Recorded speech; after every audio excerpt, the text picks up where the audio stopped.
آؤ تذکرہ امام حسین میں کربلا کے بعد کیا ہوا۔ جب سارے شہید ہو گئے، ان کی لاشوں پر گھوڑے دوڑائے گئے، تو جو لوگ قریب آبادیوں کے لوگ تھے وہ آئے، ان لاشوں کو سمیٹا، کتنوں کو تو انہوں نے دفن کیا اور مولا حسین کو دفن کیا۔ اب بیویاں خیمے میں تھیں، قیدی بنائی گئیں۔ سیدہ زینب فاطمہ زہرا کی سگی بیٹی ہیں، حسین ابن علی کی سگی بہن ہے، زوجات امام حسین ہیں، بی بی سکینہ ہیں۔ اس خیمے میں چند عورتیں رہ گئیں اور بیمار زین العابدین ہیں۔ یزیدی لشکر کی طرف سے لوگ آئے اور کہا کہ اپنے ہاتھ آگے بڑھاؤ۔ ہاتھ آگے بڑھائے گئے تو ان کو ہتھکڑیاں ڈال دی گئیں۔ رسول اللہ کے گھر والوں کو ہتھکڑیاں ڈال کر باہر نکالا گیا، خیمے اجاڑ دیے گئے۔ بعض روایات یہ بتاتی ہیں کہ خیموں میں آگ لگا دی گئی۔ جب خیمے جل گئے، شام کا وقت تھا، مغرب کے بعد یہ لٹا ہوا تاخت و تاراج قافلہ کوفہ کی طرف جا رہا تھا۔ کربلا سے اب یہ کوفہ جا رہے تھے، لیکن ظالموں نے جتنے شہید ہوئے تھے ان کے سر سنبھال کر رکھے تھے۔ امام حسین ابن علی کا سر لے لیا، عباس علمبردار کا سر لے لیا، اور علی اکبر امام قاسم کے سر کاٹ کر لے لیے۔ سارے سروں کو انہوں نے، اس لیے کہ اس وقت ثبوت پیش کرنے کے لیے سر دکھانے پڑتے تھے کہ ہم نے ان کا قتل کیا ہے، اب سروں کو انہوں نے نیزوں میں ڈال دیا اور سروں کو لے کر نیزوں سے چلنے لگے۔ یہ سفر ان کا شروع ہوا، کوفہ کی طرف چلے۔ کیا ہے، ایک بڑی بات مجھے یاد آتی ہے۔ مولا حسین کی ایک کنیز تھی جس کا نام بی بی شیرین بتایا گیا ہے۔ وہ سیدہ فاطمہ زہرا رضی اللہ تعالیٰ عنہ کی بھی خدمت کر چکی ہیں۔ بی بی شیرین، اس کو حضرت امام حسین نے آزاد کر دیا تھا۔ وہ کہتی تھی کہ میں آزاد نہیں ہونا چاہتی ہوں۔ کہا تھا کہ تو بڑھاپے کو پہنچ چکی ہے، تجھے ہم نے آزاد کر دیا۔ اور اس کے بعد مولا حسین نے، جب یہ مدینہ طیبہ میں تھے، بی بی شیرین کو کہا تھا کہ تو آزاد ہے، جا، بہت سارا مال دیا تھا اور جمع کر کے کہا تھا کہ تو چلی جا، اپنی بقیہ زندگی آرام سے گزار۔ تو کہتی ہے ایک شرط ہے میری، میں اس شرط پر جاؤں گی۔ امام حسین ابن علی نے پوچھا کہ ہم نے تجھے کسی چیز سے روکا نہیں، منع نہیں کیا، کیا چیز تو چاہتی ہے؟ بی بی شیرین نے کہا تھا کہ مولا حسین، بس چاہتی ہوں کہ میں گھر بنا لوں، گھر میں رہوں، ایک بار آپ اپنے قدم رکھ دینا، ہم غریبوں کے گھر پر ایک بار آپ تشریف لے آئیں، میری وہ معراج ہو جائے گی۔ امام حسین نے کہا بس اتنی سی بات، ہم تو غریبوں کے گھر روز جانا پسند کرتے ہیں، ہم روز جانا پسند کریں، جا ٹھیک ہے تیرے گھر ہم آئیں گے۔ اور بی بی شیرین نے کہا نہیں مولا، میری ایک درخواست یہ ہے کہ آپ اپنے خاندان کے ساتھ آئیں گے، اپنے شہزادوں شہزادیوں عورتوں کے ساتھ آئیں گے۔ مولا حسین نے ساری عورتوں سے کہا دیکھو بی بی شیرین کہتی ہے اس کے گھر دعوت ہے، ہم سب آئیں گے۔ اور اس کو بطور مسکراتے ہوئے آپ نے فرمایا بی بی شیرین، ایسا نہ ہو کہ ہم آئیں اور تو پہچان ہی نہ سکے، ایسا نہ ہو کہ تو پہچان ہی نہ سکے۔ قدموں میں گر گئی، کہا کہ میں آپ کے گھر کی کھائی ہوئی، میں آپ کی پروردہ، کبھی آپ کو نہ پہچانوں، ایسا کیسے ہو سکتا ہے؟ وہ خاتون گئی، کوفہ کے قریب ایک چھوٹی سی بستی میں گھر بنایا، بڑا اچھا سا گھر بنایا، اور اس کی بستی والے بھی اس کی بڑی عزت کرتے تھے کہ یہ فاطمہ کے گھر کام کی ہوئی عورت ہے، حسین ابن علی کے گھر کام کی ہوئی عورت ہے۔ وہ ہر گھر میں جاتی تھی، بستی والوں سے کہتی تھی لوگوں دیکھنا میں نے گھر بنایا اور پیغام بھیج دیا ہے، فاطمہ کے لاڈلے شہزادے رسول امام حسین نے مجھے وعدہ کیا ہے ایک بار وہ میرے گھر تشریف لائیں گے۔ بستی والے کہتے تھے کیا تیری قسمت ہے کہ تیرے گھر مولا حسین آنے کی بات کر چکے ہیں، رسول اللہ کا شہزادہ تیرے گھر آئے گا۔ سب اس کی گاؤں میں بڑی عزت تھی، لوگ کہتے تھے کہ اس کی بات پر حسین آنے والے ہیں۔ ایک بار جیسے ہی بی بی شیرین کو خبر ہوئی کہ امام حسین مدینہ سے مکہ نکل چکے ہیں اور مکہ سے کوفہ آنے والے ہیں، جیسے ہی یہ خبر ملی تو اس نے پیغام بھجوایا اور پھر اپنے گھر کو رنگ و روغن کرنا شروع کر دیا اور کمرے سجائے کہ مولا حسین کا قافلہ آ رہا ہے اور کوفہ جانے والے ہیں اور میرے گھر پر ٹھہریں گے۔ جنگ کی کوئی خبر ہی نہیں تھی۔ گاؤں والوں کو جیسی اطلاع ہوئی، گاؤں کے سارے لوگ اس کے ساتھ مل گئے۔ پورے گاؤں میں سارے لوگ گھروں کی تیاریاں کر رہے تھے اور سب لوگ روز انتظار کرتے. بی بی شیریں پہاڑ کے ایک چوٹی پر صبح سے شام تک بیٹھتی, ہر آنے جانے والے قافلے والے کو دیکھتی, جو مکہ سے کوفہ کے لیے آ رہا ہے جا رہا ہے دیکھتی, انتظار کرتی. اس میں امام حسین اپنے گھر والوں کے ساتھ آنے والے نہیں آئے. کئی دن گزر گئے اور اسی زمانے میں ایک رات ایسی آئی کہ اس کے گھر ایک عورت آئی. کہا بی بی شیریں اٹھو جلدی. کہا کیا؟ کہ حاکم بصرہ ابن زیاد کا لشکر بہت بڑا لشکر ہے اور وہ لشکر باہر آیا ہوا ہے, تیرا بڑا گھر ہے, وہ چاہتے ہیں کہ آج کی رات تیرے گھر میں گزارے. کہا کون لوگ ہیں, کیوں آئے ہیں؟ کہا سنا ہے کہ ایک باغی نے بغاوت کی تھی اور اس کا سر کچل دیا گیا, اسے مار کر کے اس کا سر لایا گیا ہے اور اسی کو دمشق امیر المومنین یزید کے پاس لے جایا جا رہا ہے. بی بی شیریں نے کہا پتہ نہیں کون سا باغی تھا, کس نے بغاوت کی تھی, کس سے جنگ ہوئی تھی, خبر نہیں ہے. بہرحال اگر حاکم کا قافلہ گھر کے دروازے پر کھڑا ہے تو میں دروازہ کھول دیتی ہوں. دروازہ اس نے کھولا. بہت سارے رات کا وقت ہے, شہزادوں کے سر نیزوں پر لٹکے ہوئے ہیں. حسین ابن علی کا چہرہ دھول میں اٹا ہوا تھا, زلفیں چہرے پر آئی ہوئی تھیں, بیبیاں سب باندی بنا کر لائی گئی تھیں اور سب جکڑی ہوئی تھیں, چہرے ان کے بالوں سے ڈھاکے ہوئے تھے.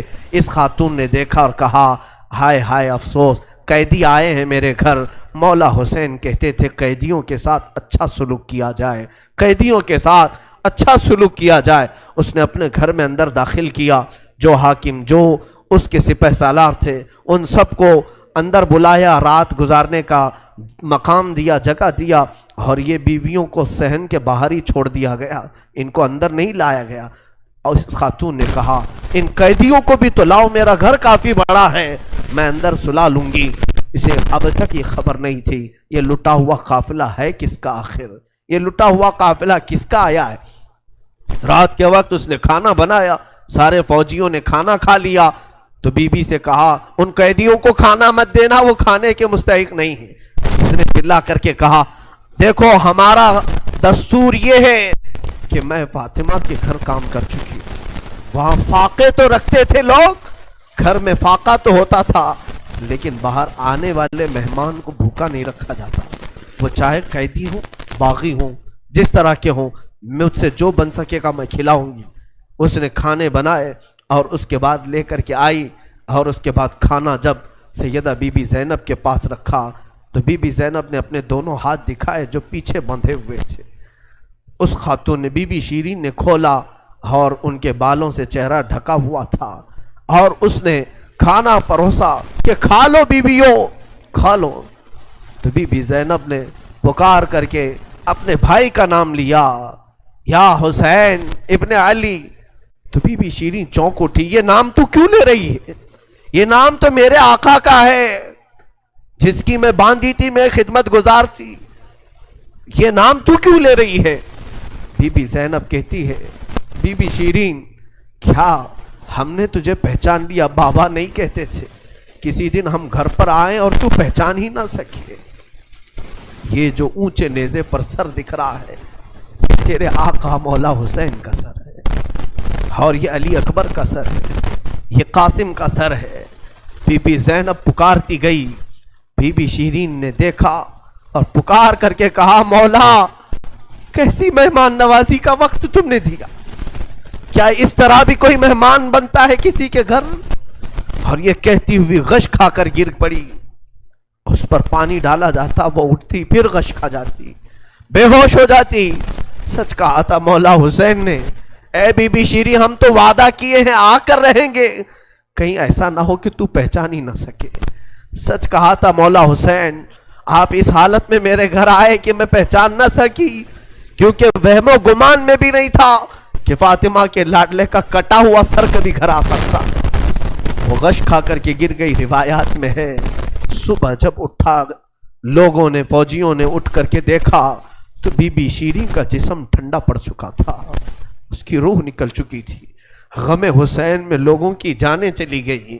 یہاں آج دو آنسو ہمارے نکلتے ہیں تو لوگ ہمیں بولتے ہیں غم حسین میں لوگوں کی روح نکل گئی. جو اصلی محبت کرنے والے تھے وہ دنیا سے ہی رخصت ہو گئے. مولا حسین کی محبت کرنے والی بی بی شیریں دنیا میں نہیں رہی.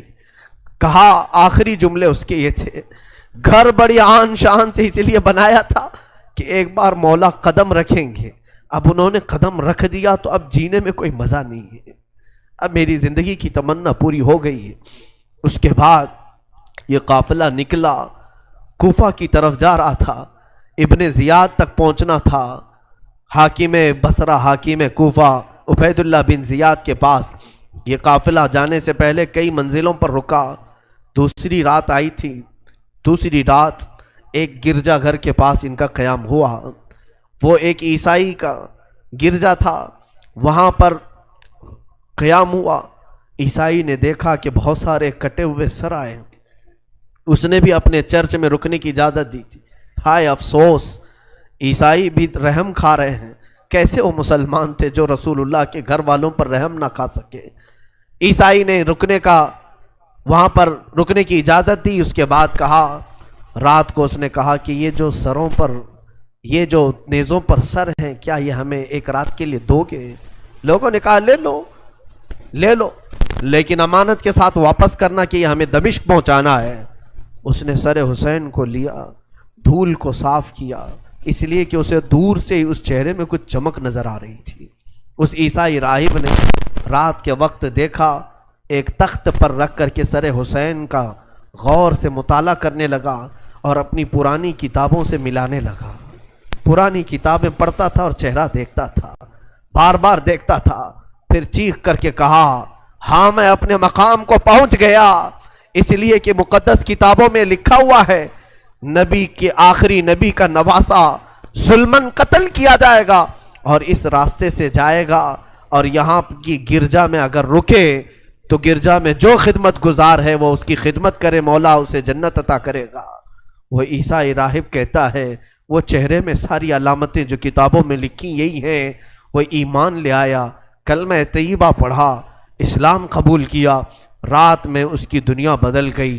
میرے عزیزو، اسی کو کہا جاتا ہے اسلام زندہ ہوتا ہے ہر کربلا کے بعد. حسین کے انتقال کے بعد بھی اسلام پھیل رہا، ایمان دوسروں کو بانٹ رہے ہیں. صبح تک اس گرجا میں رکے، پھر دن پورا گزارے اور شام کے وقت ٹھنڈے وقت میں کوچ کرنے کا ارادہ کیا اور سر امام حسین جو ان لوگوں نے نیزے پر لیا تھا اس کو ایک جگہ گاڑ دیا، اور اس کے بعد اپنے پانی وغیرہ کے استعمال کے بعد قافلے کو کوچ کرنے کا حکم دیا.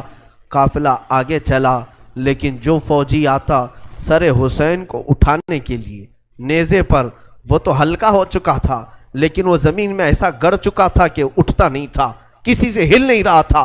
بہت لوگوں نے کوشش کی. پھر آ کر کے انہی ظالم یزیدیوں نے بی بی زینب سے کہا، اے خاتون، یہ تمہارے بھائی کا سر زمین پر ایسا جمع ہوا ہے، ہٹتا نہیں ہے، آگے بڑھنا ہے ہمیں، یہ ہٹتا نہیں ہے. بی بی زینب نے غور سے دیکھا اور کہا، قافلے میں دیکھ لو سب ہیں یا نہیں، قافلے میں سب ہیں یا نہیں. دیکھا گیا تو بی بی سکینہ قافلے میں نہیں تھی، قافلے میں موجود نہیں تھی. بی بی زینب نے کہا، وہ میرا غیور بھائی ہے، اپنے خاندان والوں کو چھوڑ کر کہیں جاتا نہیں تھا، اپنی بچی کا غم ہوگا، آگے نہیں بڑھتا، تلاشو سکینہ کہاں ہے. لوگوں نے ڈھونڈنا شروع کیا. پہاڑ کی ایک چھوٹی سی چوٹی پر وہ بیٹھی ہیں اور ایک خاتون کی گود میں بیٹھی ہیں. کوئی ایک خاتون ہے، اسے سہلا رہی ہے، تھپکیاں دے رہی ہیں. بی بی سکینہ 9 سال کی عمر میں ایک بڑی معزز خاتون کی گود میں ہچکیاں لے لے کر رو رہی ہیں اور کچھ باتیں کر رہی ہیں. بی بی زینب نے دور سے دیکھا، خاندان کی کچھ عورتیں اور آئیں، پکارا، سکینہ جانے کا وقت ہو گیا، تم یہاں کیا کر رہی ہو. دوڑ کر کے جیسی سکینہ کے قریب آئے تو دیکھا نہ وہاں عورت تھی نہ کوئی خاتون تھی. سکینہ کو اٹھایا، کیا کر رہی تھی تم یہاں، کیسے آئی، کون عورت، کس سے بات کر رہی تھی. سکینہ نے کہا، میں جانتی نہیں تھی، یہاں حاجت کے لیے آئی تھی، اچانک ایک خاتون نمودار ہوئی، اس نے مجھے گود میں اٹھایا، بوسے دینا شروع کیا، میرا ماتھا چوما. میں نے پوچھا کہ تو کون ہے، تو اس نے کہا، اے بچی تو نہیں جانتی، میں تیری دادی فاطمۃ الزہرا ہوں، میں فاطمۃ الزہرا ہوں، رسول اللہ کی شہزادی ہوں. میں اپنی دادی کے گود میں سو گئی، بڑا نرم گود تھا، بڑی ان کی